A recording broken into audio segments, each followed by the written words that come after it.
আসসালামু আলাইকুম। আশা করি সবাই ভালো আছেন। তো আমরা আলোচনা শুরু করি নাকি? তো যাই হোক, প্রোগ্রামটা আজকে কিসের?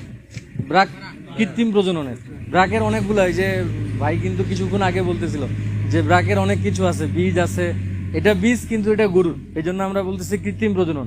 আর সহজ ভাষায় আমরা যদি বাংলায় বলি, আমাদের ঢেকরি ভাষায়, যেহেতু আমি ঠাকুরের সন্তান, সেটা হচ্ছে পাল দেওয়া, গরু ছাগলের পাল দেওয়া।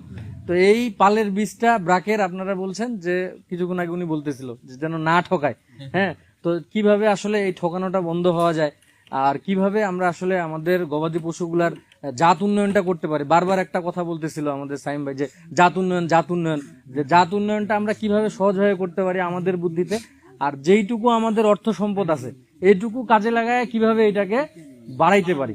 এবং আমাদের যে সমস্যাগুলো হয়, ধরেন একটা গরুকে বারবার বীজ দিতে হচ্ছে, বা একটা গরু মনে করেন যে গরমে হচ্ছে না, গরুর বাচ্চা হয়েছে 24 মাস, 26 মাস, 30 মাস হয়ে যাচ্ছে, তাও খালি বকনাটা গরম হয় না, তাহলে জাত উন্নয়ন আর হবে কেমনে? আবার এমনিতে তো আড়িয়া বাচ্চা হয় না? আড়িয়া বাচ্চা যদি হয় তাহলে আর বাড়িতে দুধ বাড়বে কেমনে? আড়িয়া গরু তো আর দুধ দিবে না। তো বিষয়টা আমাদের এই কৃত্রিম প্রজননের যে একটা মানে কেন এটার প্রয়োজনীয়তা বা এটার দরকারটা কেন? আগে কিন্তু ধরেন যে গরু ওই যে যার বাড়িতে সার ছিল অথবা মাঠে নিয়ে যায়, ওইগুলো দেখার দরকার নাই।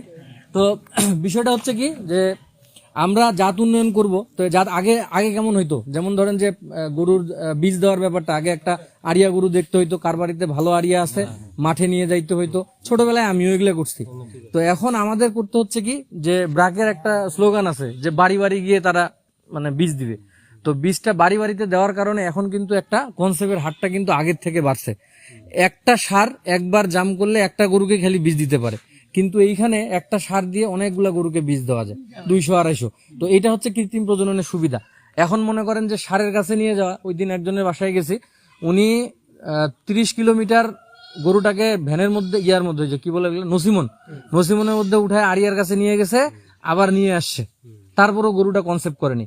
মানে এই যে গরু বীজ দিলে কনসেপ্ট করতেছে না, এইটা ওই সব সময় যে গরুর যে বীজ দেয়, বীজ দেওয়া ডাক্তার, ওর যে দোষ, এটা কিন্তু না। যদি ওর দোষ হইতো তাহলে ওই গরুটা, যে গরুটার ঘটনা বলতেছি, ওই গরুটাকে ওনারা 12 বার বীজ দিছে, তার মধ্যে 11 নাম্বার বীজটা ছিল হচ্ছে আড়িয়া গরু দিয়ে, 6-7 এরকম আরো আড়িয়া দিয়ে দিছে, আর কিছু দিছে বীজ আপনার এই ডাক্তারি। কিন্তু আবার শেষের ওই 12 নাম্বার বীজটা আবার ডাক্তারি দিয়ে কনসেপ্ট হয়েছে, ওই বাছুরের গেছিলাম আমি ট্রিটমেন্ট করতে। এবং ওই গরুটা শাহিওয়াল গরু, দেখতে শুনতে ভালো। আমাদের গ্রামে আমরা করি কি, নামাজ পড়ে আসলাম, তারপর আমরা করি কি, লাউয়ের গাছটাতে একটা জুতা বাঁধে দেই, একটা বারুন বাঁধে দেই, একটা গরুর গলাতে জুতা বাঁধে দেই। এইটা কি আমাদের ওই নামাজের সাথে ওইটার কি সম্পর্ক আছে? দুইটা উল্টা না, সাংঘর্ষিক না? আমরা যদি সবাই বুঝি। তো এখন ওই গরুর, ওই যে লোক বললাম যে চোখের দৃষ্টি, চোখের নজর, আপনার কাছে তো আল্লাহ তাআলা মহানবী সাল্লাল্লাহু আলাইহি ওয়াসাল্লাম আমাদের দোয়া শিখাই দিছে, দোয়া বললেই কিন্তু সব শেষ। তো ওই লোক মানুষের নজর লাগার ভয়ে গরু ঘরের মধ্যে ঢুকে রাখছে। আমি এগুলা গল্পে বলতেছি কেন? ওই লোকের জীবনযাত্রা আমাদের জীবনযাপন একই। তো এটা কিভাবে পরিবর্তন করা যায়? সে 12 বার বীজ দিছে, গরুটা শাহিওয়াল, দেখতে শুনতে বেশ ভালো, চারপাশে একদম বন্ধ, খালি ঢুকার গেটটা, আর ওর ঘর যে পাশে ঘরে থাকে ওই পাশে একটা গেট, মানে রাইতে উঠে উঠে দেখবে গরুটা আসে না চোরে নিয়ে গেছে। এখন যদি জানলা থাকে, চোর কি জানলা দিয়ে নিয়ে যেতে পারবে? এখন দেখেন, গরুগুলার প্রজনন স্বাস্থ্য ভালো রাখার জন্য যেমন আলো বাতাসের দরকার আছে, রোদেরও দরকার আছে। আমাদের গরুগুলা হয় কি, বাচ্চা দেওয়ার সময় পড়ে যায় না? আমি যেগুলা গল্প বলবো আজকে সব হচ্ছে ওই দিক যেদিক সেদিক দেখেন না, আমার 10 মিনিট সময় দেন, ইনশাল্লাহ এর মধ্যে হবে। আপনার যেই জিনিসগুলো খরচান না, আপনি নিজেই পরিবর্তন করতে পারেন, আপনার বাড়ি ঘরের পিছনে টাকা খরচ না করে শুধুমাত্র প্রাকৃতিক জিনিসগুলোকে কাজে লাগায়, ওগুলো নিয়ে আমরা গল্প করব। এখন হচ্ছে কি যে গরুর ঘরটা এমন ভাবে আপনারা আবদ্ধ করতেছেন, অনেকেই মন খারাপ করে, ডাক্তার সাহেব আমি তো গরিব মানুষ, গরু ঘরটাই করতে পারিনি। গরিব মানুষ কি ধরনের ঘর করতে চান? এই পাশে দালান করব, এইটাতে খাবার পাত্র থাকবে, এখানে এটা পাকা করে দিব। আমি বলতেছি এইটাই আপনার ভুল সিদ্ধান্ত। যতদিন গরু মাঠে ছিল ততদিন এত ঝামেলা ছিল না, আজকে গরু ঘরের মধ্যে ঢুকাইছেন, ঝামেলা বাড়ছে। বুঝছেন বিষয়টা? হ্যাঁ, তো সেক্ষেত্রে খোলামেলা জায়গাটা গরুর জন্য খুব প্রয়োজন। আপনি চোরের জন্য প্রয়োজনে চারপাশে বড় বাউন্ডারি দেন, প্রয়োজনে বন্দুক রাখেন, প্রয়োজনে পাড়া মহল্লা সতর্ক হন, তাইলে তো হয়ে যাচ্ছে। কিন্তু যদি গরু একদম ঘরের মধ্যে ঢুকাই পালতে চান, এই নিয়তটা বাদ দিতে হবে। গরুটা খোয়ার মতো পালা যাবে না, জেলখানার মতো পালা যাবে না। আগে আমাদের গরুগুলা কি করতো, ফজরের আজানের সময় গরু বাইর করে দিতাম, ছুন্দারে বাঁধা থাকতো, তারপরে মাঠে নিয়ে যাইতাম।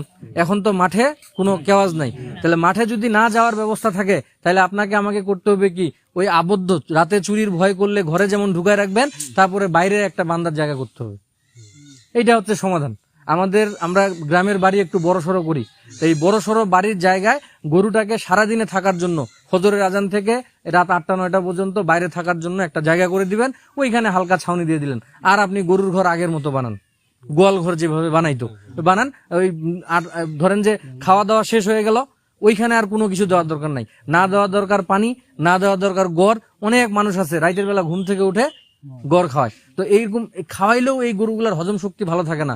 কারণ কি, একটা গরু 15 থেকে 16 ঘন্টা শুয়ে থাকে, দেখবেন যে গরুটা শুয়ে আছে কিন্তু সে কিন্তু জাবর কাটে, মানে সে তার কাজ করতেছে, পাজও করতেছে, ঘুমাচ্ছে মাত্র 3 থেকে 4 ঘন্টা। গরু কিন্তু আমাদের মতো 8-9 ঘন্টা ঘুমায় না। তো 3-4 ঘন্টার ঘুমটাও যদি ভালো না হয় আর 15-16 ঘন্টা সে যদি শুয়ে থাকার জায়গা না পায়, বিশ্বাস করেন আপনার গরু মোটা তাজা হবে না। আজকে তো খালি দুধের গল্প করতেছি, সামনে কুরবানি আসবে, আপনারা তো মোটা তাজাও করবেন, তাহলে এই মোটা তাজাও হবে না। তার মানে তার বিশ্রামের একটা জায়গা আপনাকে করতে হবে। এই বিশ্রামের জায়গাটা করলে প্রজনন স্বাস্থ্যটা ভালো থাকবে। আবার দেখেন, যদি ভিটামিন ডি কোথায় পাওয়া যায়? ভিটামিন ডি রোদের মধ্যে। ভিটামিন ডি দেখেন, সবাই বাচ্চা, ছোট বাচ্চা হইছে, কি হয়ে গেছে কয় জন্ডিস, তারপরের মধ্যে তাপের মধ্যে ঢুকাই দিছে। মানুষের বাচ্চার কথা বলতেছি, তাই বলছে যে রোদ তাপায়েন। এখন ভিটামিন ডিটা কিন্তু রোদে থাকে না, তৈরি হয় শরীরে। গাছের খাদ্যটা কি রোদে থাকে? রোদে থাকে না। ছোটবেলায় আমরা পড়ছি কি, পাতাটাতে রোদের সূর্যের আলোটা পড়লে তখন এটাতে খাবার তৈরি হয়, ওইটা খায় গাছটা ভালো থাকে। ঠিক এরকম আপনার শরীরে, আমার শরীরে যদি রোদ না লাগে তাহলে এই চামড়া ভিটামিন ডি তৈরি করতে পারবে না। আর শরীরে যদি ভিটামিন ডির ঘাটতি হয় তাহলে শরীর ম্যাচম্যাচ করবে। কারণ কি, শরীরে ভিটামিন ডি না থাকলে খাবার থেকে যে ক্যালসিয়ামটা শরীরে লাগার দরকার এটা লাগবে না। তার মানে আপনি বোতলে বোতলে ক্যালসিয়াম খাওয়াইলেও ভিটামিন ডি এর ঘাটতির কারণে গরুটার শরীরে ভিটামিন লাগতেছে না। বুঝছেন বিষয়টা? আমাদের ক্ষেত্রেও তাই। এই জন্য দেখবেন যারা বয়স্ক মানুষ ডাক্তারের কাছে গেছেন, 7 দিন পর পর একটা করে ট্যাবলেট খাইতে দেয়। হ্যাঁ, 7 দিন পর পর একটা করে ট্যাবলেট খাইতে দেয়। তো সেক্ষেত্রে আপনি যদি আপনার গরুটাকে এই যে রোদ লাগানোর ব্যবস্থা করেন, তাইলে কিন্তু এই প্রজনন স্বাস্থ্যটা ভালো থাকবে। এই আলো বাতাসের ব্যাপারটা এটা গেল। এখন এই আপনাদের এখানে কৃত্রিম প্রজনন তো সবাই করতেছে, যে আমাদের কৃত্রিম প্রজননের যে বিষয়টা আসলো, খাবারের ব্যাপারটা বলছে খুদি ভাত খাওয়াইতে মানা করছে না, কিন্তু আমাদের ব্যাপারটা হচ্ছে কি, যে খুদি ভাতের বিকল্প তাহলে আমরা কি খাওয়াবো? এখানে দুইটা জিনিস আমাদেরকে খেয়াল রাখতে হবে। মানে যেই সমস্যাগুলো আপনারা বলছেন, আমি আলোচনায় শুনছি, ওগুলা শুধু বলার চেষ্টা করতেছি। আচ্ছা, আমি বুঝি না সবাই। আচ্ছা, আমার দিকে দেখেন, আমার দিকে। এখন যদি একটা শিল্পী থাকতো তাহলে চাচারা সবাই কিন্তু দেখতো যে শিল্পীর দিকে। হ্যাঁ, এখন শুনেন, যেহেতু আমি চাল খাওয়াইতে পারবো না, আমরা যেতটুকু চাল খাওয়াচ্ছি গরুটার অল্প হলেও কিন্তু উপকার হচ্ছে, কারণ আপনারা অনেক কিছুই খাওয়ান না। তো চালের বিকল্প আমরা কি খাওয়াইতে পারি? চালের বিকল্প আমাদের সবার বাড়িতে হয়, এদিকে সবাই আবাদ করে, সেটা হচ্ছে ভুট্টা। এটা দামে কম, ধানের থেকে, চালের থেকে দামে কম, আবার পুষ্টি মানে এবং হজম শক্তিতে গরুর জন্য ভালো।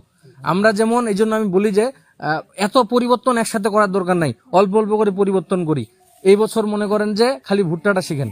কি, আপনি আপনার বাড়িতে যেমন নিজের পেটের জন্য চাল রাখেন, গরুর জন্য নিজের ভুট্টাটা রাখিয়ে দিবেন। এই ভুট্টাটাই কোম্পানিরা কিনে নিয়ে যায় আমাদের কাছে 60 টাকা 70 টাকা কি ফিড বিক্রি করে, অথচ ফিডের মধ্যে 30 থেকে 40% শুধু ওই ভুট্টাই থাকে। তাহলে আমরা বোকা হচ্ছি না? আমরা গোস্ত বিক্রি করব, গোস্তের দাম বেশি না, 700 টাকা কেজি। তাহলে আমরা যদি ওই ভুট্টাটা খাওয়াই, গড়টা খাওয়াই, গরুর গোস্ত বানাই, তাহলে আমাদের লাভটা বেশি হবে না? এইটা আমাদেরকে টার্গেট করতে হবে। তাহলে আপনারা ওই অবশ্যই ভেঙে ভুট্টা, গরু, শুনেন আমি বলি, গরু অথবা পাখির ওই যে পেট আছে, পাকস্থলীর মধ্যে একটা গিলা আছে না, গিলা, ওই গিলাটা থাকার কারণে এরা পাথর সহ সব হজম করে। মাঝে মাঝে দেখবেন মুরগি পাথর খায়, কারণটা কি? তার হজমের জন্য। যদি পাথর না খায় তাহলে তার ওই গিলাটা পরিষ্কার হবে না। পাথর খায়, পাথরটাকে গুঁড়া করে, ওইটা কিন্তু জুস হয়ে যায়। আমার মতো একটা মানুষ যদি ঢুকাই দেওয়া যায়, ওইটা বড় করে তৈরি করে, ওখানে যে প্রেসারটা হয়, আমি জুস হয়ে বাইরে হবো। এত প্রেসার আল্লাহ তাআলা ওইখানে ওই পাখির মধ্যে দিছে। কিন্তু গরু আর ছাগল এরা গোটা দানা হজম করতে পারে না, কারণ আল্লাহ তাআলা প্রতিটা জিনিসের নিরাপত্তার দায়িত্ব নিছে না। মায়ের পেটে ডিমের ভিতরে বাচ্চাটার যে নিরাপত্তা, এটা কে দেয়? আল্লাহ দেয় না? ঠিক যতক্ষণ ওই কাভারের ভিতরে ভুট্টাটা থাকে, কাভারের ভিতরে দানাটা থাকে, ততক্ষণ হজম করতে পারে না। এই জন্য আপনাকে ভেঙে দিতে হবে। আপনি যখনই ভেঙে দিবেন তখন সে খালি হজম করতে পারবে, ওই আপনাকে সিদ্ধ করে আর দিতে হবে না। এই জন্য ডাল অথবা ভুট্টা গোটা যদি আমরা খাওয়াই গরুর পায়খানা দিয়ে